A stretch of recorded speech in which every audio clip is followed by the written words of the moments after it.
Hi అందరికీ నమస్కారం. జగన్మోహన్ రెడ్డి గారు ప్రతిపక్ష నేతగా అట్టర్ ఫెయిల్యూర్ అయ్యారు. ఇదేం కొత్త ఏం కాదు, గతంలో కూడా ఆయన ఫెయిల్యూర్ అయ్యారు, ఇవాళ అట్టర్ ఫెయిల్యూర్ అయ్యారని చెప్తున్నా. ప్రజాస్వామ్యంలో ఒక ప్రభుత్వం అద్భుతంగా పనిచేయాలంటే, ప్రజలకు ఉపయోగపడే పనులు చేయాలంటే అధికార పక్షం ఎంత బలంగా ఉందో ప్రతిపక్షం కూడా అంతే బలంగా ఉండాలి, బలంగా పోరాడాలి. ఆంధ్రప్రదేశ్ ప్రజల దురదృష్టం ఏంటంటే బలహీనమైన, అత్యంత బలహీనమైన, నా కెరీర్లో ఎప్పుడు ఇలాంటి బలహీనమైన ప్రతిపక్షాన్ని నేను చూడలే. నంబర్స్ గురించి నేను మాట్లాడట్లా, 11 అనే అంకె గురించి అసలు నేను మాట్లాడట్లా. పవన్ కళ్యాణ్ ఏమన్నారు, 2019లో ఒక్కడిని నేను గెలుచున్నా కానీ అసెంబ్లీని గడగడలాడించి ఉండేవాడిని అన్నారు. దమ్ముండాల అంతే, ఒక్కడి గెలిచినా కానీ ప్రతిపక్ష నాయకుడికి అవకాశం ఇస్తారు కదా మాట్లాడేందుకు. సో మాట్లాడి అసెంబ్లీని గడగడలాడించి ఉండాలి. ఒకవేళ వాళ్ళు ఏమైనా ట్రోలింగ్ చేస్తే చేయనేయండి, మిమ్మల్ని ర్యాగింగ్ చేస్తే చేయనేమండి, మీకు ప్రజల్లో మీరంతా స్వచ్ఛంగా నిజాయితీగా పోరాడుతున్నారో తెలుస్తుంది కదా. అది మొత్తం మీద అసెంబ్లీకి వెళ్ళకపోవటం సగం ఫెయిల్యూరు. ఇవాళ నేరస్తుల్ని బ్యాక్ చేస్తున్నాడు ఆయన, నేరస్తుల్ని వెన్నుతట్టి ప్రోత్సహిస్తూ ఉన్నాడు. అసలుకి ప్రజలకు ఉపయోగపడే పనులు, ప్రజలకు ఉపయోగపడే అంశాలు ఈ ప్రభుత్వంలో కూడా, ప్రభుత్వాలు ఏవైనా తప్పులు చేస్తాయండి, సహజం. అది ఎంత గొప్ప ప్రభుత్వం అనుకున్నా తప్పులు చేస్తాయి. 100% మందిని సాటిస్ఫై చేయలేవు. అట్లీస్ట్ మెజారిటీ ఒక 60-70% మందిని సాటిస్ఫై చేసినా నెక్స్ట్ మళ్ళీ వాళ్ళ గవర్నమెంటే వస్తుంది. మరి అట్టర్ ఫెయిల్యూర్ అయిపోయి 30-40% సాటిస్ఫై చేశారంటే ఖచ్చితంగా పోద్ది అనుకోండి, జగన్మోహన్ రెడ్డి ప్రభుత్వం పోయినట్టు. కానీ ఇవాళ ప్రభుత్వంలో కొన్ని తప్పులు జరుగుతున్నాయి, కూటమి ప్రభుత్వంలో కూడా. అవి కదా ఎత్తు చూపాలి, ప్రజలకు మంచి చేసే పనులు చేయాలి కదా. కానీ జగన్మోహన్ రెడ్డి గారు ఏం చేస్తున్నారు, అవి చేయడం మానేసి నేరస్తులకి వంత పాడుతున్నాడు. సో శ్రీకాకుళంలో జరిగిన ఇన్సిడెంట్కి వచ్చే ముందు జగన్మోహన్ రెడ్డి గారు ఎన్ని రకాలుగా, అసలు ప్రతిపక్ష నాయకుడు ఎలా ఫెయిల్యూర్ అయినా 2-3 ఇష్యూలు మనం చెప్పుకుందాం. ఒకటి భోగాపురంలో ఇవాళ క్రెడిట్ మొత్తం నాదే అంటాడు. అసలు దానికి సంబంధించి ఇనిషియేషన్ చేసింది చంద్రబాబు నాయుడు గారు. 2014 నుంచి 19 కాలంలో కేంద్ర ప్రభుత్వం అనుమతులు తెచ్చింది చంద్రబాబు నాయుడు గారు. ఆ రకంగా భూసేకరణకు నోటిఫికేషన్ ఇచ్చింది చంద్రబాబు నాయుడు గారు. ఇవన్నీ చేసిన తర్వాత దాన్ని అడ్డుకున్నది ఎవరు, జగన్మోహన్ రెడ్డి గారు. ఎర్ర బస్సు కూడా లేని చోట ఎయిర్ బస్ అవసరమా అనింది జగన్మోహన్ రెడ్డి గారు. రైతులు భూములు ఇవ్వద్దని చెప్పి నానా యాగి చేసి గందరగోళం సృష్టించింది జగన్మోహన్ రెడ్డి గారు. అధికారంలో లేనప్పుడు ఇంత గందరగోళం చేసిన జగన్మోహన్ రెడ్డి గారు అధికారంలోకి వచ్చిన తర్వాత ఆ తప్పులన్నీ ఒప్పులైపోయి చివరికి ఆయన 2023లో అంటే ఒప్పందం చేసుకున్నారు, కొనసాగించాడు. అంతవరకు జగన్మోహన్ రెడ్డి గారిని మనం అభినందించాలి, కొనసాగించాడు. అడ్డుకోకుండా అమరావతిని ఎట్లయితే అడ్డుకొని సర్వనాశనం చేసి అట్లా చేయకుండా కొంతమేరకు ఇది బెటర్ అనుకుంటా. సో ఆ రకంగా తర్వాత ఏం చేశాడు ఆయన, దాన్ని శంకుస్థాపన చేసి ఆ తర్వాత వదిలేస్తే చంద్రబాబు నాయుడు గారు గవర్నమెంట్ వచ్చి ఇవాళ కూటమి ప్రభుత్వం కంప్లీట్ చేసింది. ఇవాళ క్రెడిట్ నాదే అంటాడు జగన్మోహన్ రెడ్డి గారు. ఒకప్పుడు వ్యతిరేకించింది మీరే, ఇప్పుడు మళ్ళీ క్రెడిట్ నాదే అనేది మీరే. అలాగే అమరావతికి సంబంధించి 30,000 ఎకరాలు కావాలన్నది మీరే, ఆ తర్వాత అమరావతిని సర్వనాశనం చేసింది మీరే. మళ్ళీ 3 రాజధానులు అన్నది మీరే, లేదు ఇప్పుడు మావిగా అంటున్నది మీరే. అసలు ఏమన్నా కొంచెమన్నా ఆలోచన ఉందా, లేదుగా. సో ఇట్లా అనేకమండి, 1 కాదు 2 కాదు. డేటా సెంటర్ వద్దని చెప్పింది ఆయనే, మళ్ళీ దానికంతా నేనే చేశాను, క్రెడిట్ నాదే అంటున్నది ఆయనే. ఎట్లా అర్థం చేసుకోవాలి? మీరు అధికారంలో ఉన్నప్పుడు ఒకలాగా, ప్రతిపక్షంలో ఉన్నప్పుడు ఒకలాగా మాట్లాడితే, కన్స్ట్రక్టివ్ ప్రతిపక్షంగా మీరు లేకపోతే, అధికార పక్షానికి ఎలాగో మీరు అర్హులు కాదు, కనీసం ప్రతిపక్షానికి కూడా అర్హులు కాకపోతే ఎట్లా? సరే, అసలు విషయానికి వచ్చేద్దాం. ఇవాళ సాయి కృష్ణ అంటే జగన్మోహన్ రెడ్డి గారు ఎంతలాగా నేరస్తుల్ని వెనకేసుకొస్తున్నారు ఆయన ఈ మొత్తం 2024 నుంచి చూస్తున్నాం. అనంతబాబు చంపేసి ఒక వ్యక్తిని డోర్ డెలివరీ చేస్తే అలాంటి నేరస్తుడిని మీరు వెంట పెట్టుకుని అసెంబ్లీకి వెళ్ళారు. 2024లో ఫస్ట్ గెలిచిన తర్వాత వెళ్ళిన అసెంబ్లీకి మార్పు రాలేదేంలో అనుకున్నాం. తర్వాత మళ్ళీ మీరు సాయి కృష్ణ అనే ఒక 23 నేరాలు ఉన్న సాయి కృష్ణ, 23 కేసులు ఎదుర్కొంటున్న సాయి కృష్ణ లాకప్ డెత్ అయ్యాడు అన్న ఒక వార్త వచ్చిన తర్వాత వెళ్ళి సాయి కృష్ణకి మద్దతు ఇచ్చాడు, సాయి కృష్ణ కుటుంబానికి మద్దతుగా నిలబడ్డాడు. అసలుకి అది లాకప్ డెత్తా కాదా, అసలు ఏం జరిగింది, విచారణ జరుగుతోంది.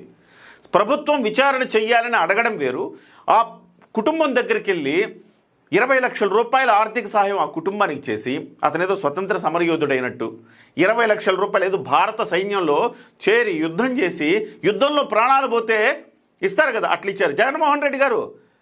పవన్ కళ్యాణ్ గారు కూడా ఇచ్చారు. ఎవరికి ఇచ్చారు? పహల్గాం దాడిలో మృతి చెందిన వ్యక్తికి ప్రభుత్వం ఫెయిల్యూర్ వల్ల మా వల్ల ఒక వ్యక్తిని కుటుంబ పెద్దను కోల్పోయిందని 50 లక్షల రూపాయలు సొంత నిధులు ఇచ్చారండి. మీరెవరికి ఇస్తున్నారు నిధులు? సాయి కృష్ణ అనే ఒక క్రిమినల్కి చనిపోయినందుకు వాళ్ళ కుటుంబానికి మీరు 20 లక్షల నిధులు ఇచ్చారు డబ్బులు. అంటే మీరు ఎవరిని సపోర్ట్ చేస్తున్నారనే దానికి ఒక కంపారిజన్ చెప్తా ఉన్నా. సరే, ఆ రోజు మీరందరూ మాట్లాడింది అంటే బాధ్యతల పక్షాన మాట్లాడుతున్నాము అన్నారు.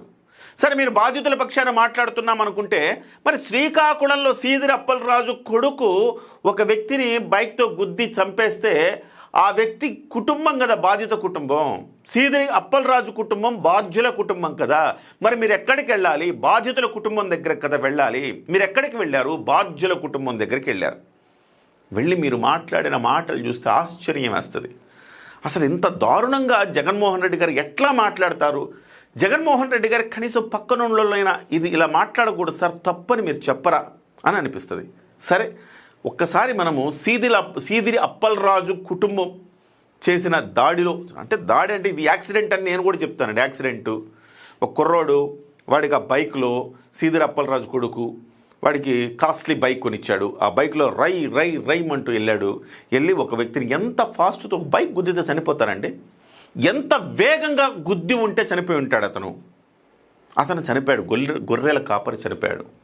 జగన్మోహన్ రెడ్డి గారు మీకు గనక కనీసం ఒక ఇంగితం ఉండుంటే మీరేం చేయాలి తెలుసా?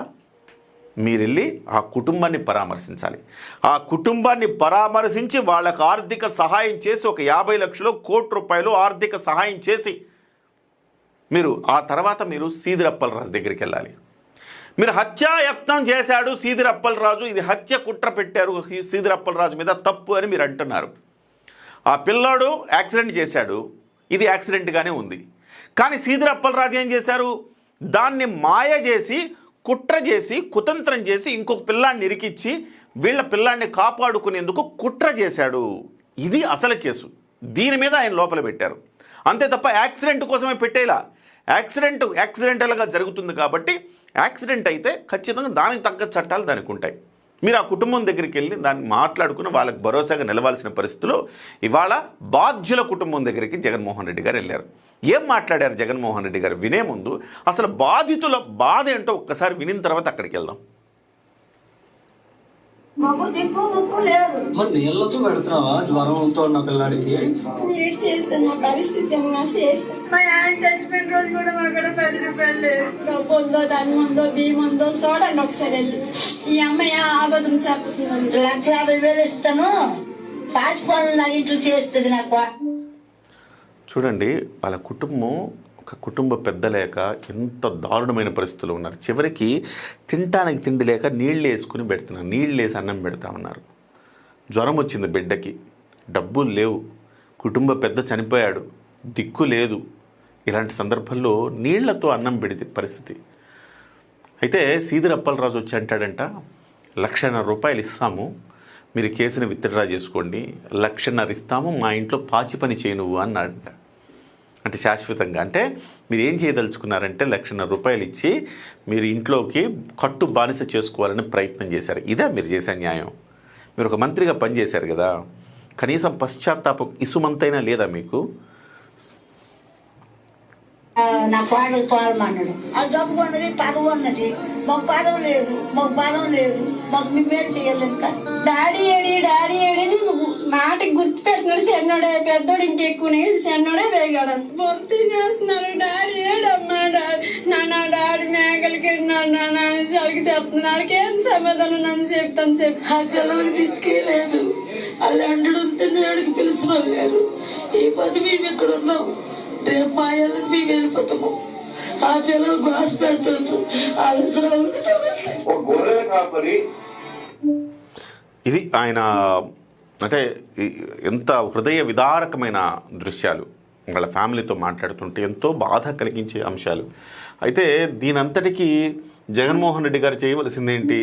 వెంటనే బాధిత కుటుంబం దగ్గరికి వెళ్ళి బాధిత కుటుంబాన్ని పరామర్శించి వాళ్ళకి ఎంతో కొంత ఆర్థిక సాయం చేసి, ఎంతో కొంత కాదు, ₹1,00,00,000 జగన్మోహన్ రెడ్డి గారు ఇవ్వచ్చు కదా.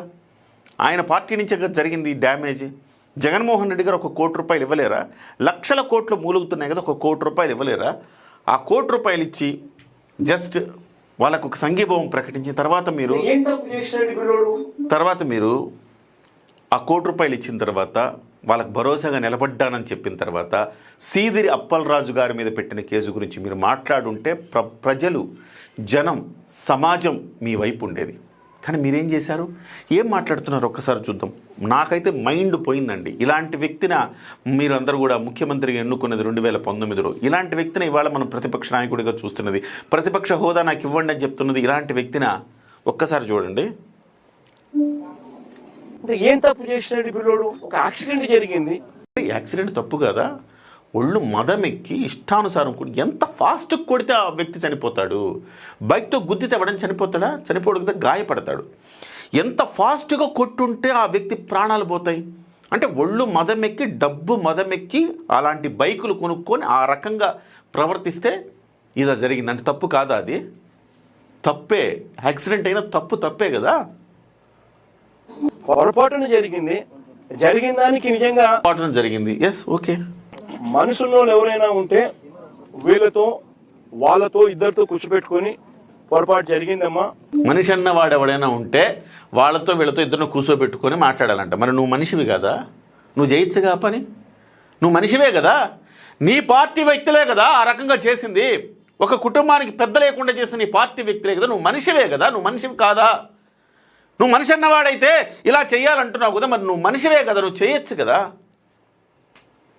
కాంపెన్సేషన్ ఇంతకన్నా ఇంత ఎక్కువ ఇస్తామమ్మా, నీ కుటుంబాన్ని పూర్తిగా మేమే అన్ని రకాలుగా చూసుకుంటామమ్మా అని చెప్పి వీళ్ళతో భరోసా ఇప్పించాలి. నిజంగా అప్పలరాజు కూడా ఆ పని కూడా చేయడానికి కూడా ముందు కూడా పోయినాడు పాపం. ఏం పోయాడు అప్పలరాజు? చూడండి, అప్పలరాజు ఆ పని కూడా చేయడానికి ముందుకెళ్ళా అంట అప్పలరాజు. మరి అప్పలరాజు ఏ పని చేయడానికి వెళ్ళాడు? ఇందాక ఆమె ఏం చెప్పింది? ₹1,50,000 ఇస్తాం, మా ఇంట్లో పాచి పని చేయండి అని కట్టు బానిస చేసేందుకు ప్రయత్నం చేశాడు అప్పలరాజు. అదే మీరు చేసే న్యాయం? ఒక మనిషి ప్రాణం విలువ ₹1,50,000, దట్టు వాళ్ళు వచ్చి పాచి పని వాళ్ళ ఇంట్లో చేయాలి ఎవ్రీడే. కట్టు బానిసం చేసుకోదలుచుకున్నారా? ఇంటి పెద్ద లేడని చెప్పేసి ఇదా మీరు చేసింది? ఇదా మీరు సాయం? ఈ పెద్ద మనిషి అంటాడు ఎవరైనా కూర్చోబెట్టుకుని మాట్లాడాలంటాడు. మరి కూర్చోబెట్టుకుని నువ్వు ఎందుకు మాట్లాడలేదు జగన్మోహన్ రెడ్డి గారు? కూర్చోబెట్టుకుని మాట్లాడు, ₹1,00,00,000 ఇవ్వచ్చు కదా, ఎందుకు కూర్చోబెట్టుకుని మాట్లాడలేను?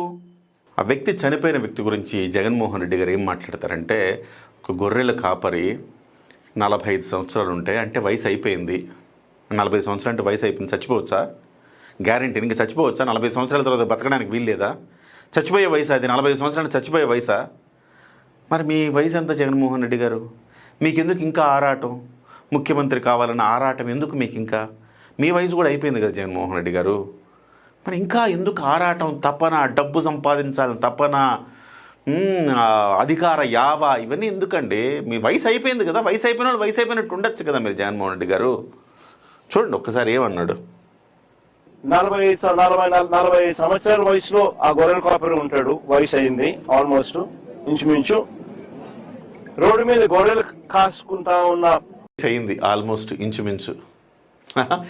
ఏంటి వయసు అయిపోయింది ఆల్మోస్ట్ ఇంచుమించు? ఏం వయసు అయిపోయింది? ఏం మాట్లాడతాడు ఆయన? పరిస్థితుల మధ్య బైక్ లో యాక్సిడెంట్, బైక్ మీద ఇంత దారుణంగా వయసు అయిపోయింది 45 ఏళ్ళు, ఇక చనిపోయినా పర్వాలేదన్నట్టుగా జగన్మోహన్ రెడ్డి గారు మాట్లాడుతూ చూస్తుంటే ఇతను అసలు కనీసం హృదయం అనేది ఉందా ఈయనకి? ఈయన అసలు మనిషేనా? ఈయనకు మానవత్వం ఉందా? ఇలాంటి మనిషిన ఈ రోజుల్లో మన రాష్ట్రం భరిస్తూ ఉంది అని అనిపిస్తూ ఉంది. అంటే వాళ్ళు చనిపోయినా పర్వాలేదు, 1,50,000 ఇచ్చి, కేవలం 1,50,000 ఇచ్చి పాచి పనులు చేసుకోవడానికి పెట్టుకుందాం అనుకున్నారు చూసారా? అది దారుణమైన అంశం. ఇలాంటి వ్యక్తి ఈ రాష్ట్రానికి ఉండటం దురదృష్టకరం.